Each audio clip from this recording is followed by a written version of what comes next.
My parents abandoned me during my pregnancy because my sick husband and baby weren't their family. Now, 3 years later, they want to be grandparents like nothing happened. About 3 years ago, I made the difficult decision to cut my parents out of my life. It had finally become crystal clear to me that, in their eyes, nothing, and I mean nothing, was ever going to matter more than my sister. Not me. Not my husband. Not even their own grandson. To give you some background, it all started during my second trimester. That's when my husband was diagnosed with lupus. He had been dealing with troubling symptoms for nearly a year, and after countless doctor visits and medical tests, we finally got the official diagnosis. It hit us hard. We were preparing to welcome our first child, and this was the last thing we needed to hear. During such a stressful time, you'd naturally expect your family to be by your side. And when I broke the news to my parents, they told me they'd do whatever they could to help, especially once the baby arrived. Of course, my in-laws were supportive too, but it meant something special to hear that from my parents. Especially since we hadn't always been close. See, things between us had only started to improve after my sister got married and moved away about 7 years earlier. While she was still around, she was always the favorite, the so-called golden child. My parents constantly put her first. But once she left and got busy with her own life, she stopped keeping in touch with them much. I honestly believed this might finally be my chance to build a real connection with them. I was wrong. Looking back, I realize now they only ever saw me as a temporary stand-in until their star daughter came back. And I didn't have to wait long to see that play out.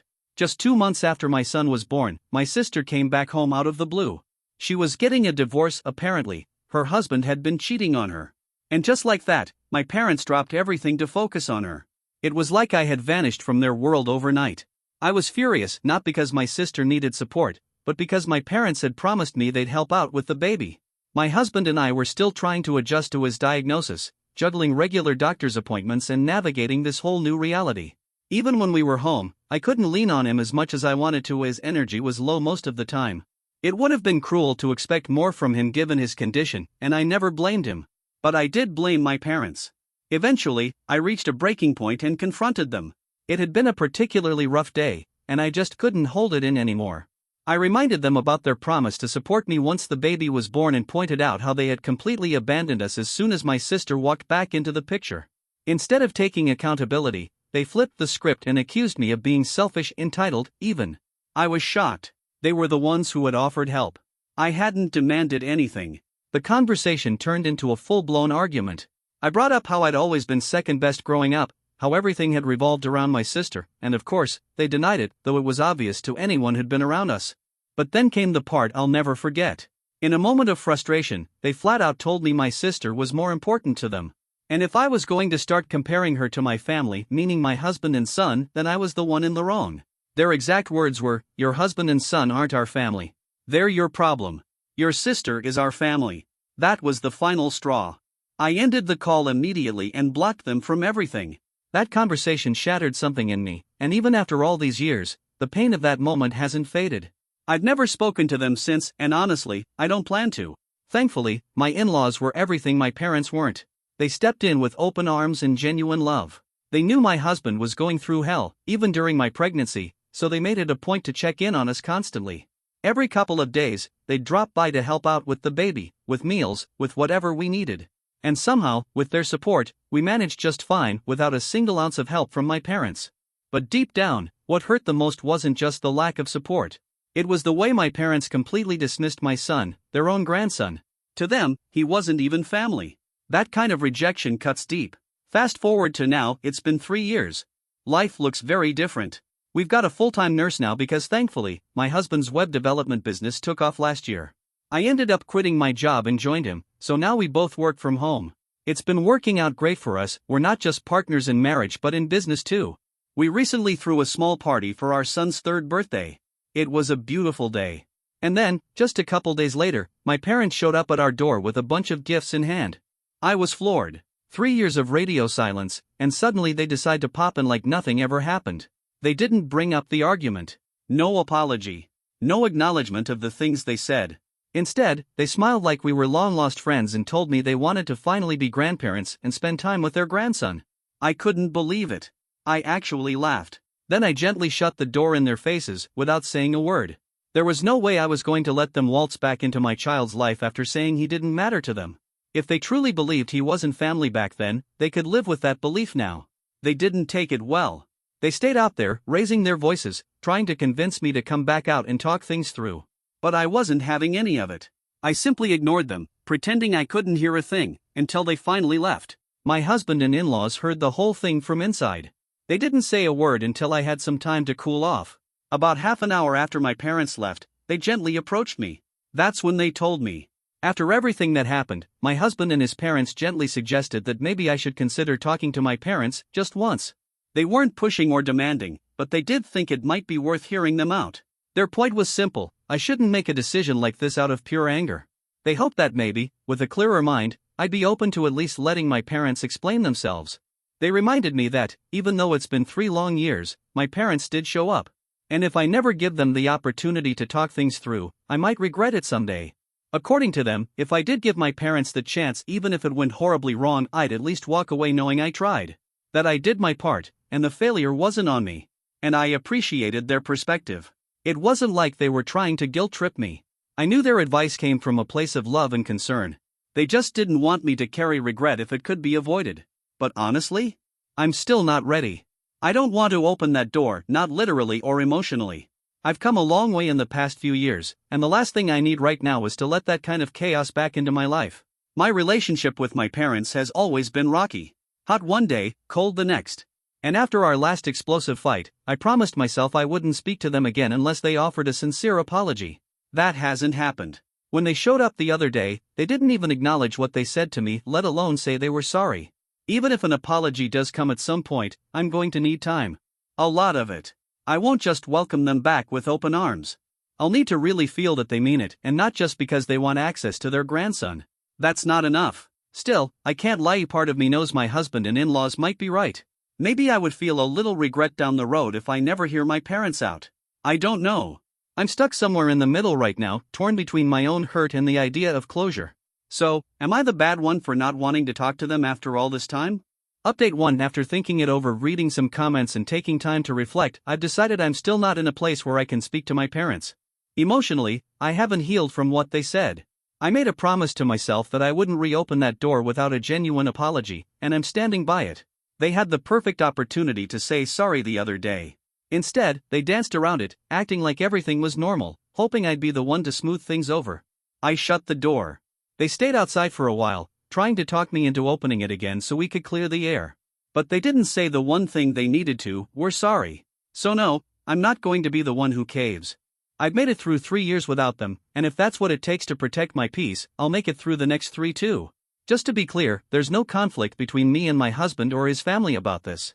No arguments, no pressure, no awkward tension. Some of the comments I read made it sound like they were trying to force me into something I didn't want, and that's simply not true. They've been incredibly kind and supportive. When I told them how I felt, they understood. They said that whether or not I ever decide to talk to my parents again, they'll stand by me. All they ever wanted was for me to make a choice that I feel good about. And I love them for that. It's been about a week since my parents showed up, and I haven't heard a peep from them since.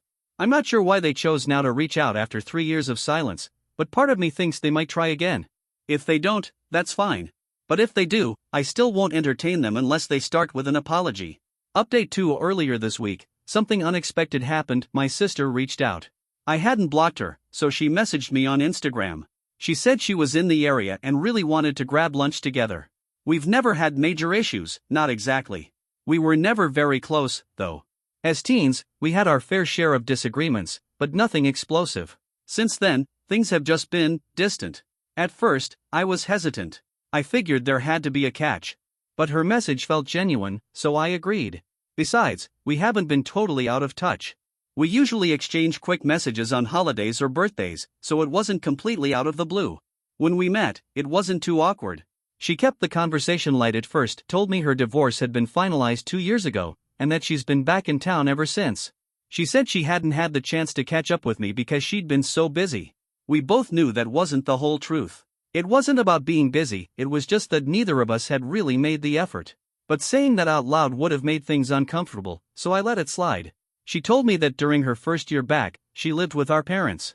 Then she moved into a place in the suburbs and has been living there with her boyfriend. Apparently, they just got engaged last month. She hasn't announced it yet online, but she said she will soon. I congratulated her. Honestly, I was happy for her. I know she really loved her ex-husband, and what he did shattered her. So seeing her move forward made me feel glad for her. Eventually, as I expected, she brought up our parents. And this is where things started to get complicated. She didn't seem too bothered about the lunch itself. Instead, she told me she'd really wanted to meet because she needed to talk. She said she was in the middle of a fight with our parents and had been meaning to speak with me about a few things. And then, out of nowhere, she said she wanted to apologize for everything that had happened between us growing up. I was honestly caught off guard. I had no idea what she thought she needed to apologize for. The issues I had were with our parents, not her. She hadn't done anything that required forgiveness, at least not in my eyes. But then she started explaining. Ever since her recent blow-up with mom and dad, she'd been reflecting on how she'd treated me over the years. She said she'd always known that our parents favored her. It wasn't exactly a well-kept secret, and now that she had some distance from them emotionally, she was feeling guilty for never speaking up about it. She told me she should have taken a stand for me, called them out when they brushed me aside. But she didn't. She went along with it, and she wanted to acknowledge that. I told her not to beat herself up. I appreciated her saying it, of course, but this wasn't her fault. This was always a mom and dad problem.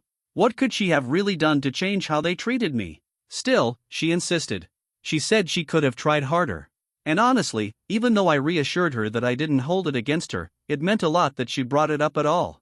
Then she started opening up about the current fight she was having with our parents, and that's when everything really started to make sense. Apparently, they weren't thrilled about her engagement. According to them, she was rushing into things. It had only been a few months since she started dating this guy, and they thought it was way too soon to be talking about marriage, especially since her divorce hadn't been that long ago. They were mostly concerned about how it would look, what people might say. You know, the whole "what will the neighbors think" mentality. But my sister didn't care about that anymore. She told me she'd fallen out of love with her ex-husband long before the divorce was finalized. Their relationship had been over for ages, they were just dragging it out by the time she found out he was cheating. So now that she was finally moving on and feeling hopeful about the future, she felt like it was incredibly selfish of our parents to expect her to put that on hold just to avoid family gossip. And she was right. I mean, who even cares about that kind of thing anymore? It's perfectly normal to start over, and honestly, I think it's healthy. But unfortunately, that wasn't the only thing they were arguing about.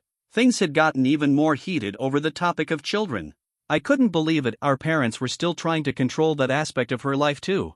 She's an independent woman in her 30s, and yet they still act like she owes them grandkids or something. They were clinging to this hope that her new engagement meant she'd finally give them a baby, and our mom actually tried to use that as an argument to convince Dad to accept her decision. So my sister had to finally say it out loud, she didn't want kids. Not now, not ever. She planned to live a child-free life, and she was done pretending otherwise to make our parents happy. That was apparently the final straw. The argument that followed was so intense, they hadn't spoken to each other since. And as she told me all of this, right there in the middle of the restaurant, she broke down. I reached across the table and tried to comfort her as best I could. I hadn't seen her like that, ever. She was devastated, not just by the argument, but by the weight of everything she'd been carrying for so long. She confessed that her whole life, she'd never once disappointed our parents. Even when things were going wrong in her marriage, she stayed, because they told her divorce wasn't the answer. Even when her ex was treating her like garbage, when they were arguing all the time, she tried to hold it together, for them. And that ended with him cheating on her. Now, finally, she was trying to live for herself. And it was coming at the cost of their approval. She told me she loved them deeply, but she couldn't keep living under their expectations anymore, especially when it came to things as life-changing as marriage and children. They had even told her, back in the day, that having a baby might fix the problems in her first marriage. Can you believe that? She said she's grateful she didn't go through with that, because having a child with someone as toxic as her ex would have only made things worse. She told me she had never wanted kids to begin with. That was just another thing she'd kept to herself because she was so used to shaping her life around our parents' opinions. Even the college degree she pursued, a business major, wasn't her idea. It was theirs. Her whole life had been one long attempt to meet their standards. Sitting there, watching her cry like that, this strong, successful, put-together woman, I felt terrible. I'd spent so much of my life thinking she had it all. That she was the favorite, the one who had everything. But it turns out, she was just trying to survive the pressure of being their golden child. And in the process, our parents had managed to drive a wedge between the two of us. That's when I decided something. I wasn't going to let that continue. We had already wasted enough of our lives pretending everything was fine. For most of our lives, my sister and I barely had anything to do with each other. But the truth is, we were sisters, always were, and the real reason we'd grown apart was because of our parents. They were the ones who created the distance between us, and I had finally had enough of letting them control our lives. I looked at my sister across the table and told her something I probably should have said a long time ago. No matter what's going on, she could come to me now. I meant it. I was genuinely glad she had decided to reach out after all these years of silence between us. I reassured her that she wasn't doing anything wrong, that she had nothing to feel guilty about. Our parents didn't have the right to hold that over her head anymore. I gave her a little pep talk, tried to lift her spirits, and reminded her that she was an adult, fully capable of living her life on her own terms. And so far, following our parents' wishes hadn't exactly worked out great for her. Her first marriage was a disaster, and she'd spent years trapped in it just to keep them happy. I couldn't promise that this new marriage would be perfect, but at least this time, it would be her decision. If it turned out to be a mistake, then fine. It would be her mistake, and no one else's. Then I told her something I hadn't planned on sharing. Our parents had shown up at my house just a few days earlier. They claimed they wanted to reconnect so they could finally be grandparents, but it was obvious now what their real motive was.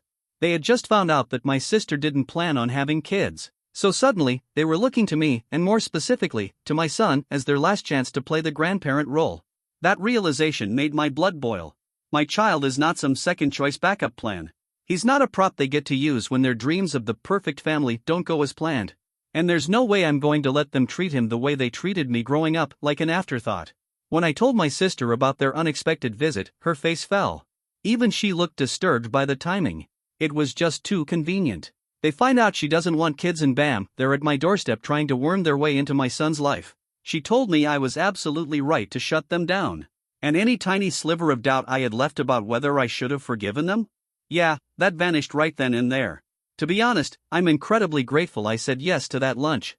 I had been hesitant about it at first, thinking it might be awkward or pointless, but it turned out to be a turning point. I learned so much in that one afternoon, things I should have known years ago. And most importantly, I finally saw that my sister's life wasn't the shiny, perfect dream I had always assumed it was. She'd been just as trapped in our parents' dysfunction as I had, just in a different way. Naturally, I filled my husband in about everything afterward, and word got around to my in-laws too. They were all just as disturbed as I was by what my parents were trying to pull. None of us had any doubt now, my parents weren't back in our lives out of love. They had ulterior motives. And that was absolutely disgusting. A couple days later, my sister told me that she had decided to go no contact with them too. At first, she'd been holding on to hope that maybe there was still a chance for a reconciliation. But after talking with me and facing the truth about how they treated both of us, how they'd used her, guilt her, and pressured her whole life, she was finally done. She told me she realized she'd never truly had control over her own life. She'd been living in a fog of obligation and expectation for so long, she didn't even know who she was. It might sound dramatic to some, but it was real. And now, she's reclaiming her freedom. And I couldn't be more proud of her. Our parents have done enough damage. They need to stay out of our lives, for good. Update 3: It's been 5 weeks since that lunch with my sister, and we've talked every single day since. Honestly, it's been amazing. We've become close, really close. And I think we both needed this, even if we didn't realize it until now. That conversation over lunch opened our eyes to just how deeply our parents had hurt us both. So when they tried to get back in touch last week, this time through email, since we'd blocked them everywhere else, we didn't hesitate. We shut them down. Again. The email they sent was condescending, as if they were doing us some kind of favor by reaching out. There was no apology, no ownership of anything they'd done. Just a guilt trip wrapped in passive-aggressive language. So we replied once and told them clearly and firmly that we would appreciate it if they stayed out of our lives from now on. After that, we blocked their email addresses too. The truth is, both of us spent years trying to earn their love and approval. But we finally understand that we were never going to get it because they don't know how to love us the way we needed. They weren't good parents. And now, we're done trying to be good daughters to people who never deserved that loyalty in the first place. They haven't contacted us since. And I'm really hoping it stays that way. I've come too far to let that negativity creep back in. Honestly, I thank my lucky stars every day that I cut ties with them when I did. It gave me space to heal. And now, watching my sister begin her own journey toward healing, it's a relief. It's empowering. For her, it's been tougher. She was emotionally attached to them in a way I never was. But looking back, I think it was more like emotional conditioning, like some weird version of Stockholm Syndrome. She's working through that now, and I'm here for her, every step of the way. Our bond has strengthened so much. I'm even helping her plan her wedding, and that says a lot. Update for a hey everyone, quick update. My sister got married last week. I was one of her bridesmaids, and I had such a great time. They kept the ceremony small and intimate, and her new husband is genuinely a fun, down-to-earth guy. I honestly have no idea why our parents couldn't see that. But hey, it's their loss. You could see the happiness radiating from both of them. They were glowing. And to think our parents couldn't find it in themselves to support that just because they were afraid of what the neighbors might say, it's pathetic, really. Anyway, it's safe to say my sister and I are doing really well now. We're not just family anymore, we're friends. Good friends. It feels like we've finally found each other after years of being on opposite sides of the same battlefield. We haven't heard anything from our parents for a while. The last time was about 5 months ago, when they sent both of us a ridiculous email announcing that they were planning to leave everything to charity and that we shouldn't expect to inherit a dime. Apparently, we're just ungrateful brats in their eyes. To this day, I'm not sure what reaction they were expecting. Did they think we'd fall to our knees and beg for their forgiveness? Because that sure didn't happen. We read it, laughed, and moved on. I've got everything I need, my husband, my son, and in-laws who love us like their own. And now, I have a real relationship with my sister too. We're both happy, healthy, and finally free from the weight our parents used to hold over us. So they can sit in their own bitterness if that's what they want. As far as we're concerned, we're done.